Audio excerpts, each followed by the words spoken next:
सुनहरे, मैं आखिरी बार बोलता हूँ, ये आम मुझे खाने दो।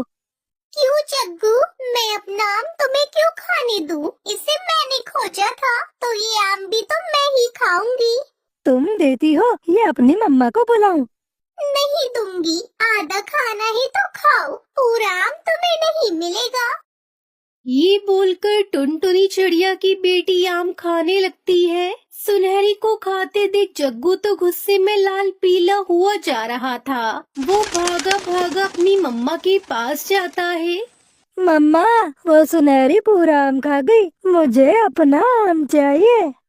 जग्गू बेटा, पहले ये बताओ, आम को पहले तुमने देखा था या चिड़िया की बेटी ने? नहीं मम्मा, पहले उस सुनहरी ने देखा था, मगर मैं भी तो वहीं खड़ा था, उसने मुझे आम नहीं दिया। उस छोटी चिड़िया की बच्ची की ये मजाल जो मेरे बेटे को आम न खिलाए। चल जग्गू, मैं चलती हूँ तेरे साथ, सुनहरी की अच्छे से खबर लेती हूँ। ऐसे बोलकर सुंदरी अपने बेटे के साथ चली जाती है। सुनहरी अभी तक आम खा ही रही थी, तभी सुंदरी कभी उसे मारते हुए आम छीन लेती है। क्यों रे चिड़िया की बच्ची, मेरे बेटे को रुला के तुम मजे से आम खाओगी?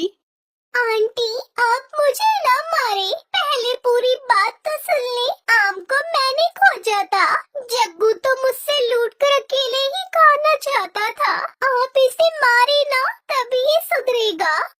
मम्मा, ये झूठ बोल रही है। ए सुन, आइंदा से ख्याल रखना, जब जग्गू कहे तो उसे चुपचाप अपनी चीज दे देना। अगर आज के बाद मेरे बेटे को रुलाया तो बहुत मारूंगी तुझे। फिर सुंदरी वहाँ से चली जाती है। बेचारी सुनहरी बहुत रो रही थी। वो घर जाकर अपनी माँ को सारी बात बताती है। मम्मा, सुंदरी आंटी ने मुझे मारा है, वो भी इसलिए कि मैंने जग्गू को अपना आम नहीं दिया। वो मेरा पूरा आम खाना चाहता था। पता नहीं ये सुंदरी किस मिट्टी की बनी है, जरा जरा सी बात पर बच्चों पर हाथ उठाती है। मैं अभी जाती हूँ सुंदरी के घर और उससे पूछूंगी मेरी बेटी को क्यों मारा है। लेकिन उसकी बेटी उसे रोक लेती है। मगर सुंदरी को तो बच्चों को मारने में जरा भी शर्म नहीं आती थी। वो अपने बेटे जग्गू को डांटने की बजाय हमेशा दूसरे बच्चों को ही मारा करती थी। मैं नहीं हारा, तुमने मुझसे चीटिंग की है, चीटिंग से हारा हूँ, मैं नहीं झुलाऊंगा किसी को। जग्गू, चीटिंग तो तुम कर रहे हो, अब अगर हारे हो तो हमें लाना ही पड़ेगा। पहले तुम जीते थे ना, तो मैंने तुमको झुलाया था, अब तुम्हारी बारी है।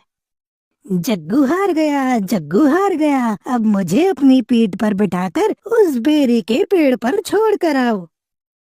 ऐसे सभी पक्षी जग्गू से झूलने को बोलते हैं, मगर जग्गू वहाँ से भागने की कोशिश करता है कि हरिया तोता का बेटा जल्दी से जग्गू को पकड़ लेता है। तभी वहाँ पर सुंदरी कौवी सब देख लेती है और तभी जग्गू झूठ बोलता है।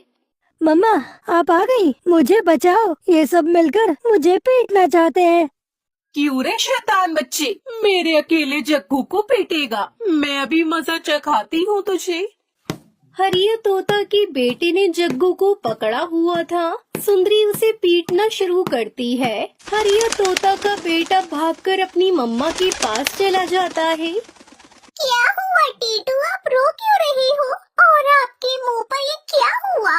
इतना लाल क्यों हो रहा है? माँ, मुझे पीटा है, मुझे सुंदरी आंटी ने पीटा है, मेरे गाल पर भी मारा। हरियाली तोती सुनते ही भागी भागी सुंदरी कौवी के घर जाती है और जोर जोर से उसका दरवाजा बजाती है। सुंदरी, अरे ओ सुंदरी, दरवाजा खोलो, मेरे बच्ची को मार के घर में नहीं छुप सकती तुम। क्या है हरियाली, आज मेरे घर का दरवाजा तोड़ोगी क्या? सुंदरी, तुझे शर्म नहीं आई? जब मेरे बेटे को इतना मारा, बुरा हाल कर दिया उसका। कभी ऐसे अपने बेटे को भी मार लिया कर, वो ही सबसे शैतान बच्चा है। हरियाली, तेरा बेटा पहले मेरे जग्गू को पीट रहा था, फिर क्या मैं अपने बच्चे को पिटने देती तेरे बेटे से? हाँ तो बच्चों बच्चों की लड़ाई थी, उन्हें मारने देती, लेकिन तुमने तो मेरे बेटे को बुरी तरह से पीटा है। ऐसे ही तुमने बेचारी टुनटुनी चिड़िया की बेटी को मारा था। बेचारी सुनहरी के 3 दिन तक कान में दर्द होता रहा है।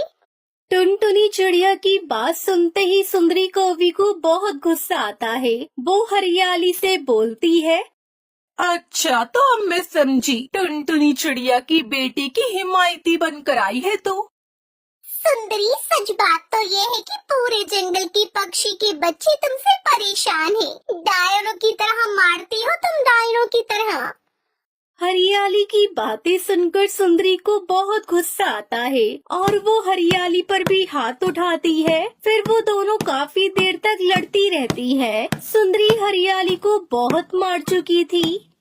सुंदरी, तुम अच्छा नहीं कर रही। अपने बुरे कर्मों का फल एक दिन जरूर पाओगी, तुम देख लेना। एक दिन जरूर मिलेगा तुम्हें। ऐसे रोती हुई हरियाली वहाँ से चली जाती है। सुंदरी कौवी तो हंस रही थी। जा जा मोटी कहेगी, वरना मार मार के तेरी चटनी बना दूंगी। हरियाली रोते हुए वहाँ से जा रही थी। रास्ते में उसे टुनटुनी चिड़िया मिलती है। क्या बात है हरियाली, आप रो क्यों रही हो? चिड़िया बहन, वो सुंदरी किसी की नहीं सुनती। पहले मेरे बेटे को मारा और अब मुझे। मैं अपने पति हरिया तोता को लेकर आती हूँ, वो अब तक आ गई होंगी घर। हरियाली, चुप कर जाओ। सुंदरी तो ऐसी ही है, उससे आप जीत नहीं सकती। आप सब्र करें। सुंदरी को अपने बुरे कर्मों की सजा एक दिन जरूर मिलेगी। आप बस चुप हो जाएं। अभी ऐसे टुनटुनी चिड़िया हरियाली को समझा देती है। हरियाली भी चुपचाप अपने घर चली जाती है। फिर कुछ दिनों बाद एक हादसा होता है जिससे सुंदरी कौवी को अपनी गलती का एहसास हो जाता है। उसके बेटे जग्गू की शैतानी के व्यवहार की वजह से सुंदरी कौवी की पंख जल जाते हैं, जिसकी वजह से वो कभी उड़ नहीं सकती थी। उसे अपनी गलतियों का एहसास होता है।